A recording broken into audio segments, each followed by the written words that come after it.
Hello everybody, this is Sticks with the Token Minorities, bringing you the weekly recap for Week 5 of the GBA, and joining me as always in a lovely red dress this time is my lovely co-host. I believe I said lovely twice.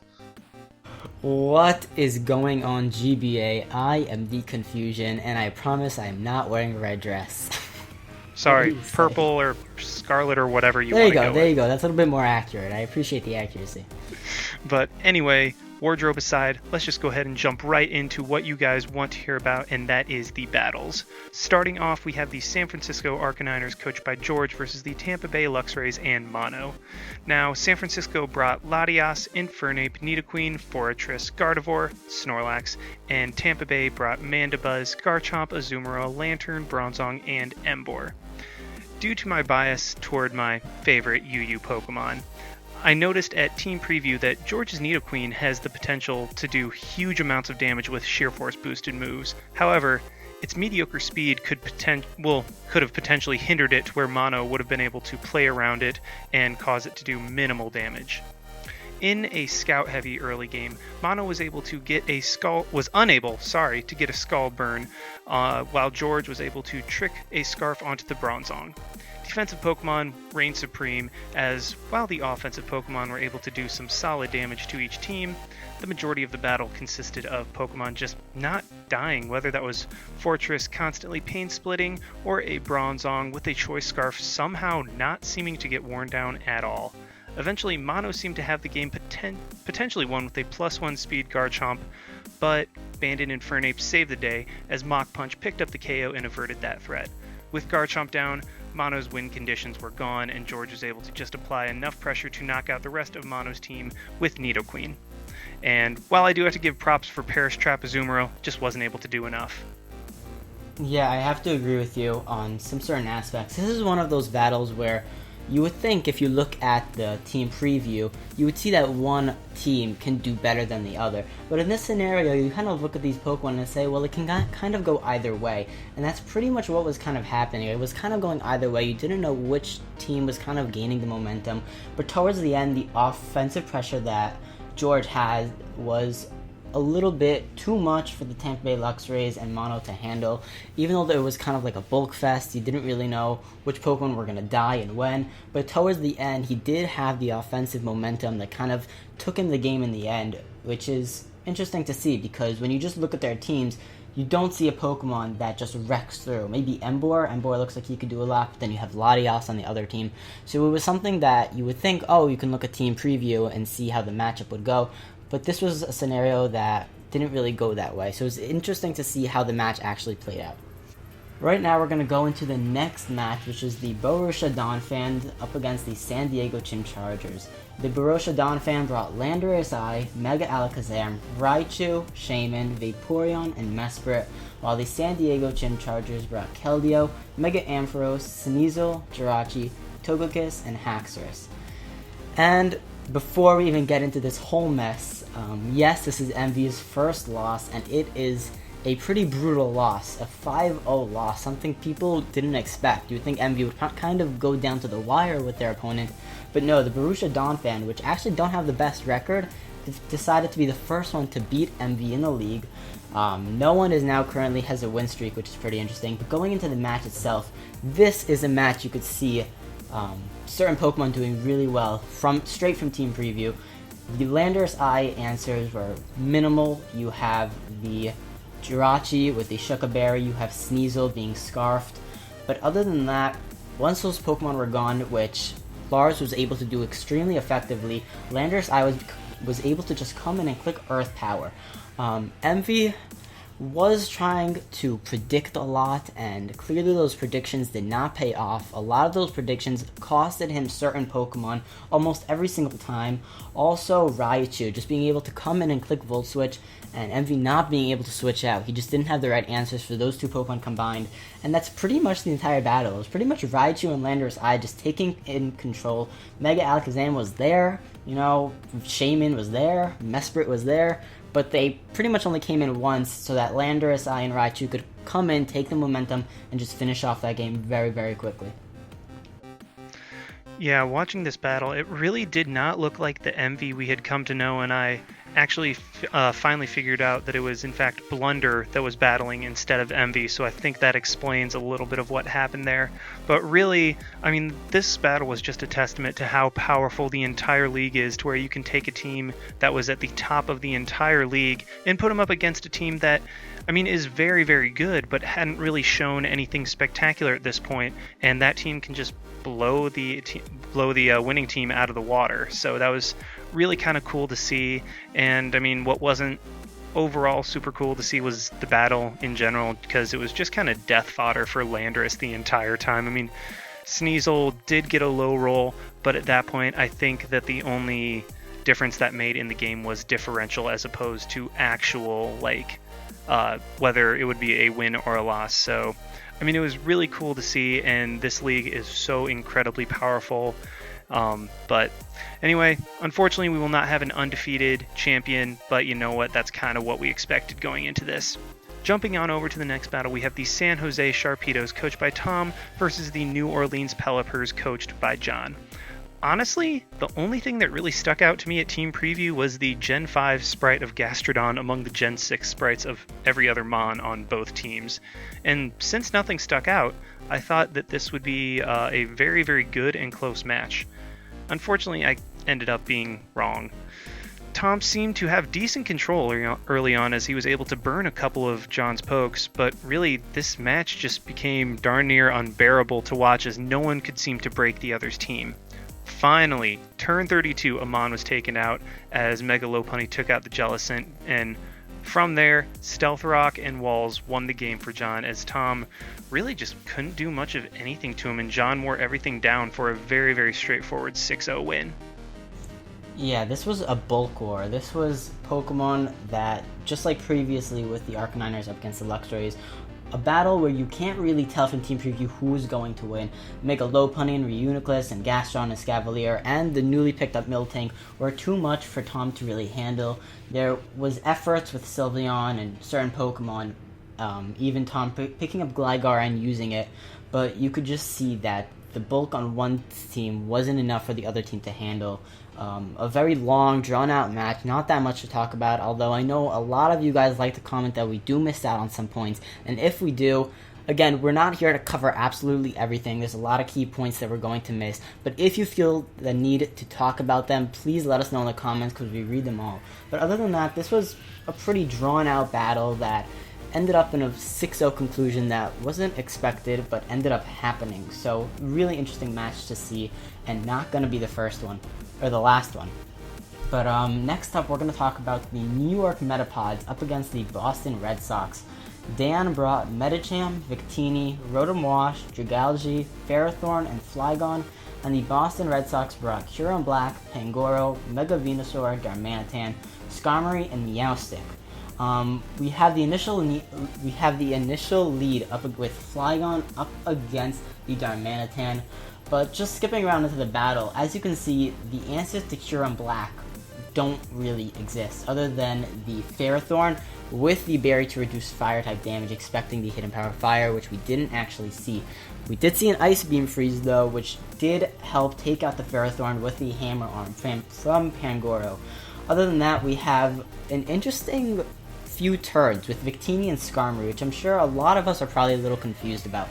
As Skarmory also had the berry that reduces fire-type damage, it took a V-Create from Victini and set up the Tailwind. And if you continued watching, that Tailwind didn't really do much. It was interesting to see Skarmory go down. It did do a lot of damage with that Brave Bird, but other than that, the V-Create and then the Tailwind, it was interesting play to see. But other than that, we just have Dan not being able to take on the pressure and the bulk with Mega Venusaur, with Darmanitan. He had to do a lot of sacking. Dragalge obviously was a clean switch into Mega Venusaur, but every time Huron Black came in, it pretty much kills something. A lot of us can talk about the Medicham misplay and how maybe he should have went for Zen Headbutt, but other than that, Dan just didn't have the right Pokemon to defend up against the Huron Black. It's clearly a monster to be up against, and Boston Red Sox just had the momentum to pull through, and Dan couldn't really put himself up against that well enough this match. Yeah, see, I'm actually of a little bit different of school of thought in terms of the Victini and Skarmory matchup. I actually kind of was okay with that play. I mean, Victini was obviously a gigantic threat, but he talked about how he could not risk the potential of sub-Kyurem, even though at that point I don't think that Kyurem would have necessarily gone for a sub. I mean, it would have had to have been a very solid prediction at that point. But I do think that that was an acceptable play, and going down to the Medicham play, I actually don't necessarily think that was a misplay. I just think that was a lost 50-50, because it really was more of a, okay, well, is Kyurem going to stay in or is he going to switch out? And if Kyurem had stayed in, then the fake out bullet punch combo would have been the better play to go for. But since it switched out, he obviously did lose that 50-50, which was unfortunate. But what I really loved to see was the battle of the dragons. I mean, Dragalge and Flygon combining for 3 kills, Kyurem B getting 3 kills of its own was just really, really cool to see. And then the battle, as seemingly all of the other battles in this entire week, came down to just a defensive Mon being able to tank a hit and KO the Flygon, and that, of course, was Mega Venusaur. So, I mean, I really think the battle kind of came down to a 50-50 or 2 50-50s, like the Victini sub 50-50 and then the Medicham 50-50. But anyway, that happened in that game. Let's go on to the next one, and that is the Philadelphia Scizor, coached by Chimpact, versus Mewcastle United, coached by Fufu. Philadelphia brought Scolipede, Torrentee, Mega Diancie, Cofagrigus, Blastoise, and Steelix, and Mewcastle brought Mew, Dragonite, Crobat, Kyurem, Klefki, and Suicune. From Team Preview, it really looked like the combination of Mega Diancie and Tornadus T would put a ton of pressure on Fufu's team, so I was interested to see how he would handle it. In a scout-heavy early game, it just kind of, well, the early game ended with Kyurem going down, and a huge threat to Chimpact's team was eliminated very early on.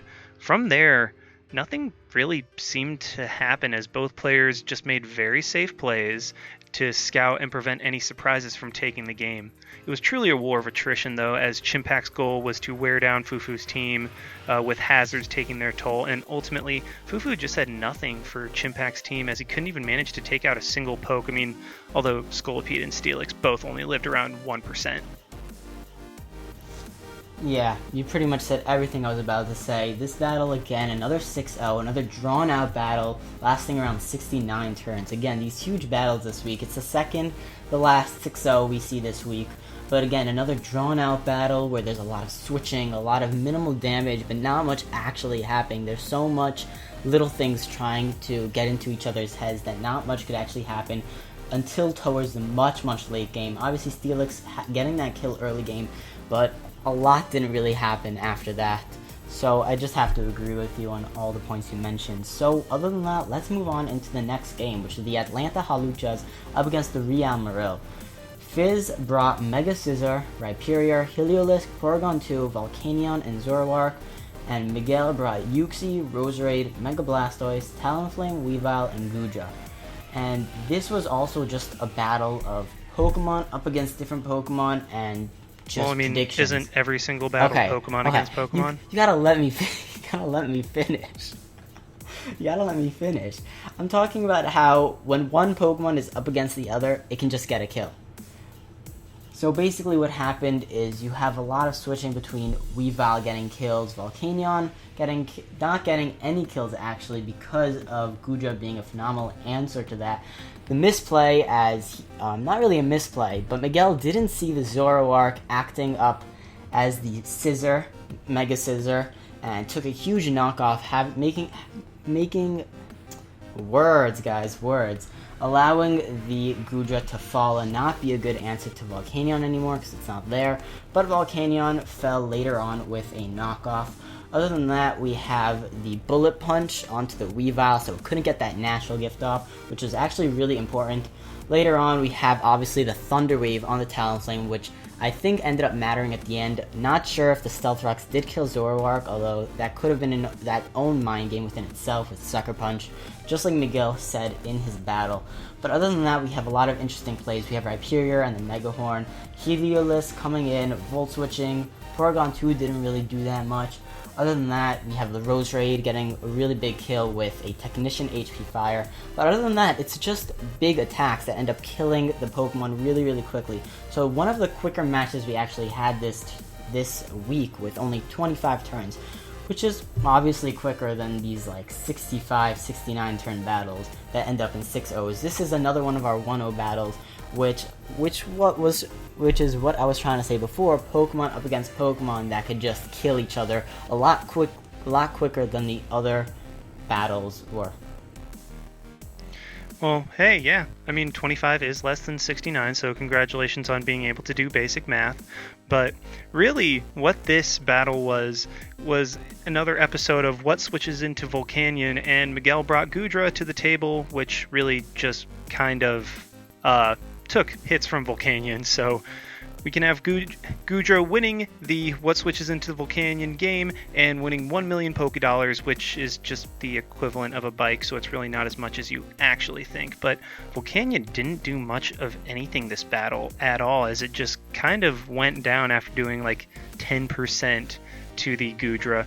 But really, what this battle I thought came down to was the Para on the Talonflame against the Porygon 2, and really, I don't necessarily consider that a lot of hacks, just because, I mean, wasn't that the only time Talonflame got parried? I believe so.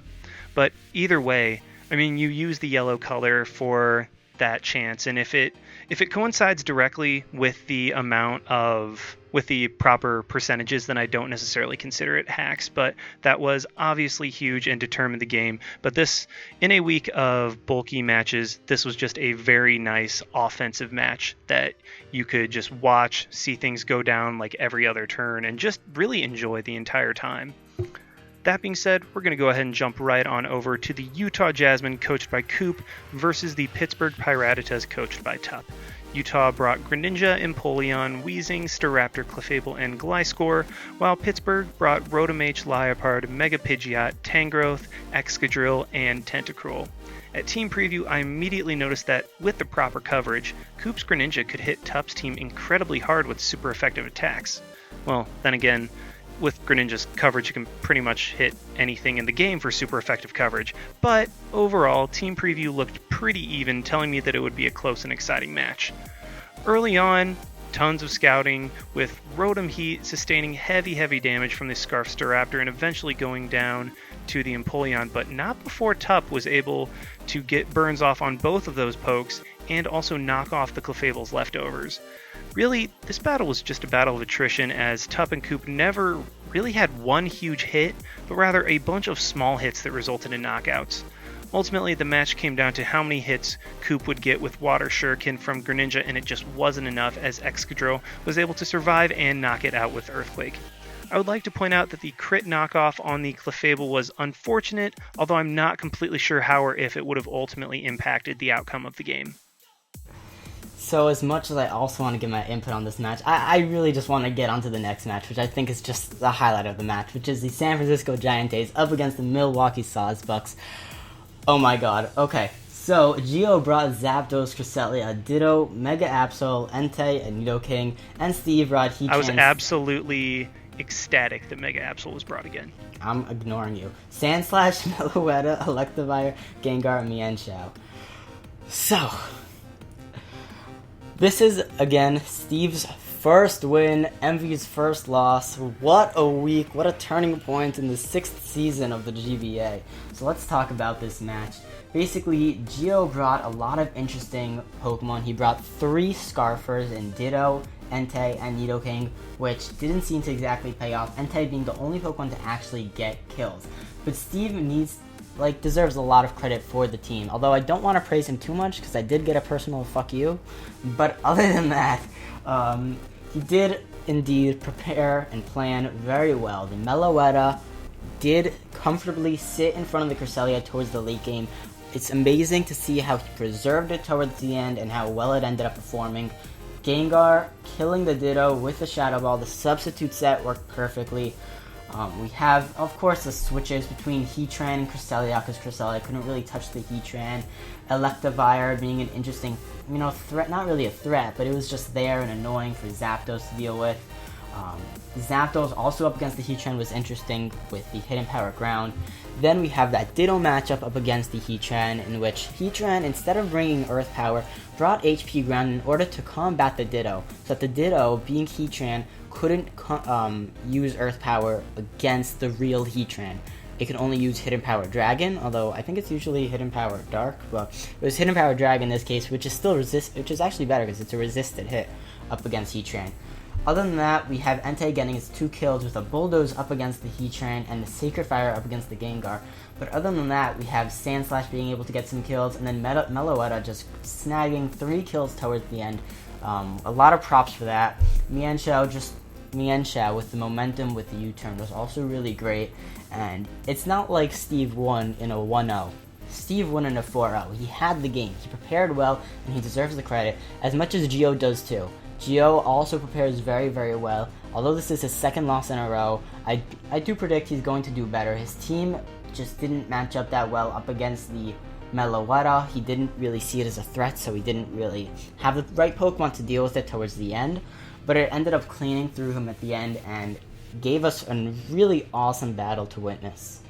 Yeah, it was really just a spectacle to see, like how a team who had so far not won a game came in against the team with the highest differential in the entire league and just decimated them.